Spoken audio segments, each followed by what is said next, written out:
going to come back here. I know there was a split there. So again, just looking at the shape, foot's going to come down into here. Let's take another cut down on the outside. There we go.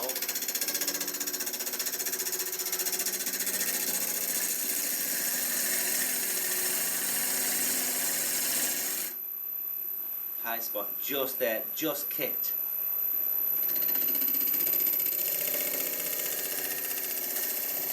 There we go, that's better.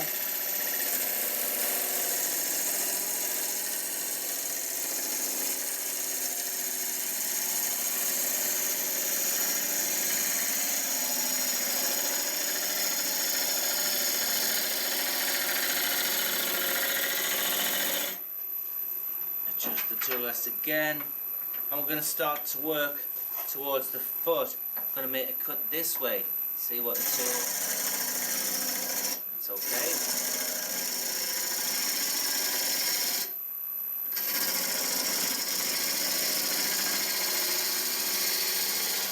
I'm going to step those cuts there. I might be able to bring...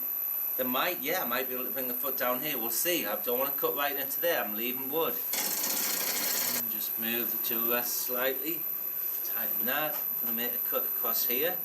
That bevel is parallel to the cut that I want to make. I want to square the bottom off.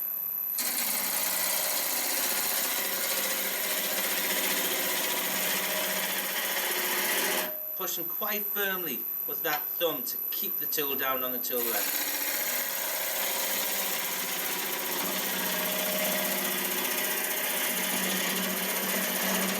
Tool's getting ready for sharpening again. Okay, so I've stopped, moved the tool rest. There's a split there going into here. There's a one in there. I was just feeling this surface. There's a split in there. It's very difficult to see. I can just feel it. And again, so that means I want the foot to be up into here. I want it into clean wood, so I'm going to get rid of that. I'm going to tuck this curve further in. It'll make the piece more shallow. You'll be able to see inside better as well. If it's more closed, you can't see. You're relying on the outside. So people can pick this up, see the outside of it closely, but also they can see the inside when it's displayed.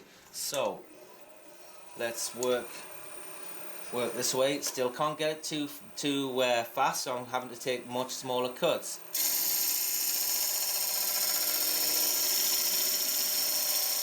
Again, I'm cutting against the grain, not concerned at the moment.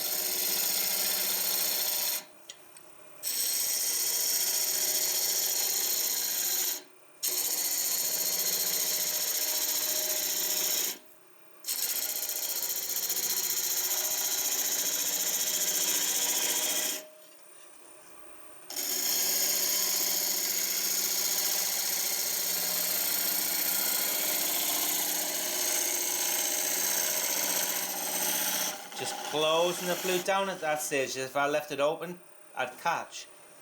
Tip of the tool gets nicely in that corner. Let's switch it off, have another look.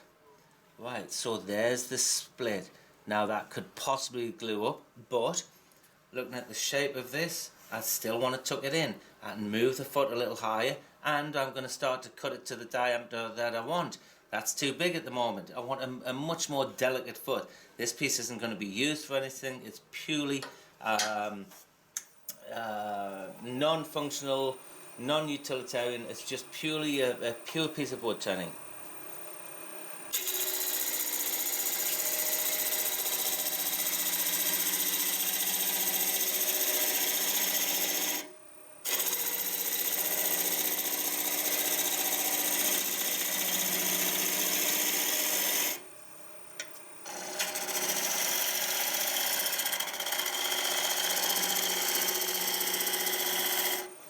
That corner again, stop, have a look.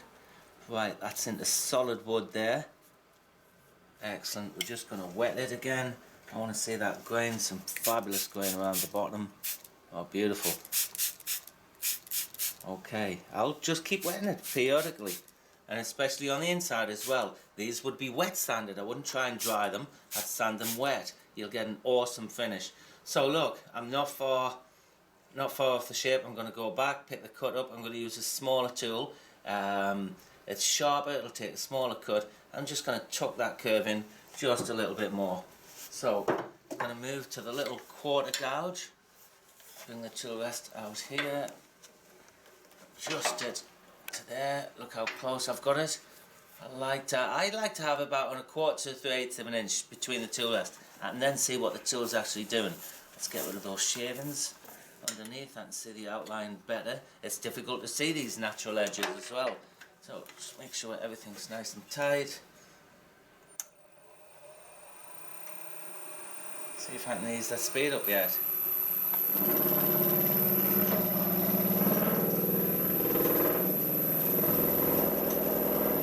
More lathes moving, so no, not yet. Turn the speed down.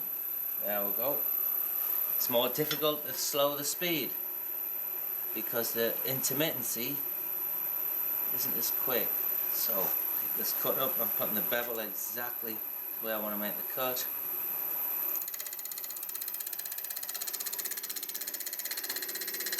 Smaller radius give me a much more control.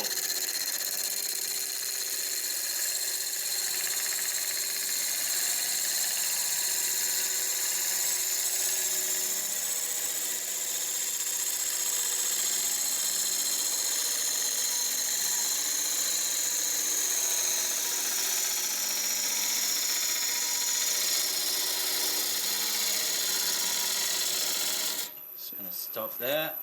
That light line just missed it. Just came out. It's a fraction, but it's there. Let me pick this cut up. There we go.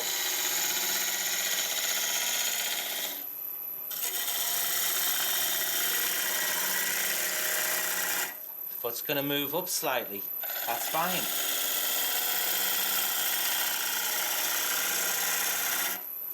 Tool rest getting a little bit too far away. This stuff has a lot of oil on it, and it gunges up your tools.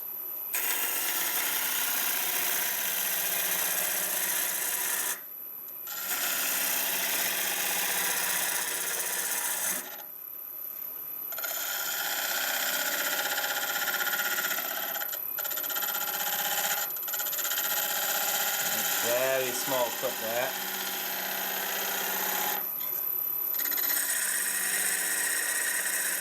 Push cut across here, and we're going to get a spindle gouge to get into there. The bolt gouge is struggling now.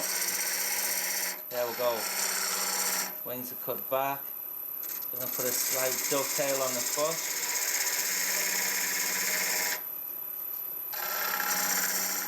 Tuck that into there. Nice clean shoulder. And the foot will, let's see, the foot, I'm going to hold it here. So just put a mark in there. I'll sort that out with the parting tool in a short while.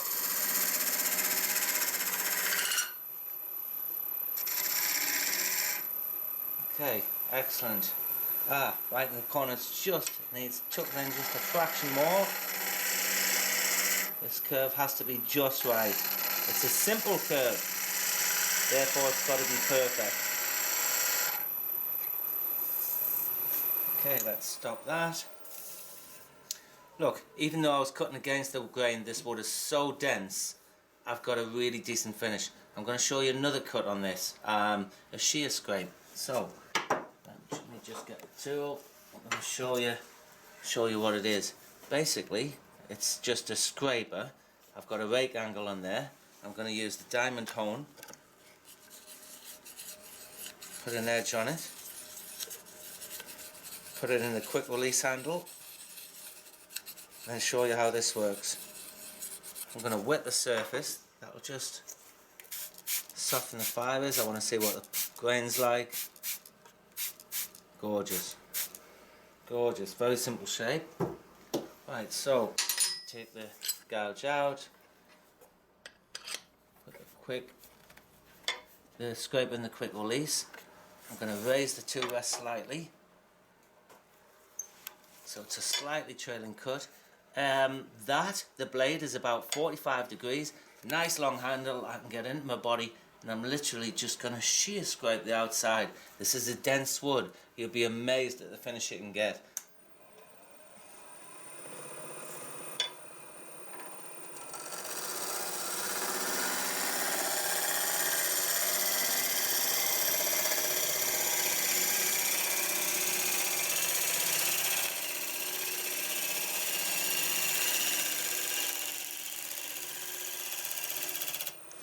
Going to stop, reposition the tool rest, move it out a little bit, so I've got some room there.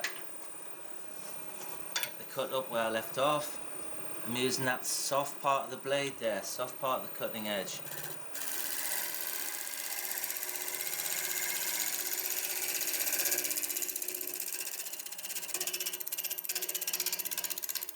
Always difficult where it's cutting and missing, cutting and missing. Come back here.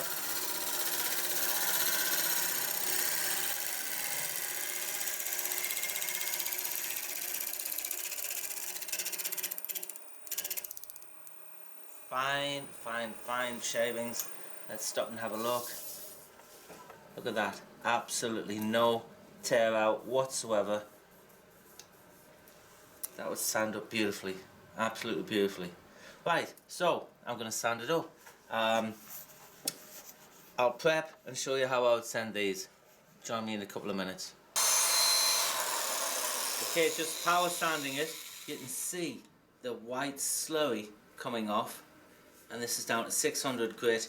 The finish is flawless, absolutely flawless. So I just dip those in there. Obviously keep the electricity and water, be careful. Clean it out, flush it out. The paper lasts for ages because you keep cleaning it out. This is a good quality abrasive I get from Vince's Wood Wonders, and I like the fact I can put the interface pad on this little pad here, on the base pad. That just gives slightly and it takes to the shape. Really nice, good quality stuff. So, I'm going to spray that. Be enough for all the slurry. Wow, that's going to be really pretty. Somebody flying out of Vegas, I hope they've left all the money. Right, so there we go, get rid of this. Water, put that there. Gonna clean the bed of your lathe, especially with the olive. It's got tannic acid in it. It'll darken the bed of your lathe straight away. So keep it nice and clean. I'll wipe it off in a moment. Now you can see I actually changed the design slightly. That's where I'm going to hold it originally, but looking at the proportions of it, that foot would have been too small, so I made a cut down here, just recut it before I sanded it, left a little return curve there, that just lifts the piece, and I can have the foot there if I want. I'll show you how we rechuck this later on. So I'm just going to make a cut down there with a parting tool, and then cut the rest off with a saw, remount it in the chuck, and we'll start to hollow it out.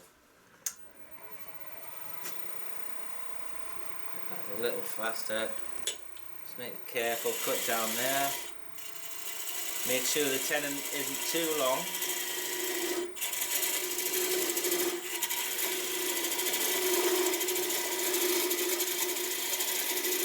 So that it doesn't, so it bottoms out in the chuck. We want a nice, we want the chuck to sit on that shoulder there. It stops it from moving in the chuck as well. That should be fine. Yeah, there's the basic curve, just a return foot on there. We're going to mount it here and we're going to take it off later on. We'll have the centre, we'll mark the centre. Okay, so I'm going to set this up and get ready to hollow it out.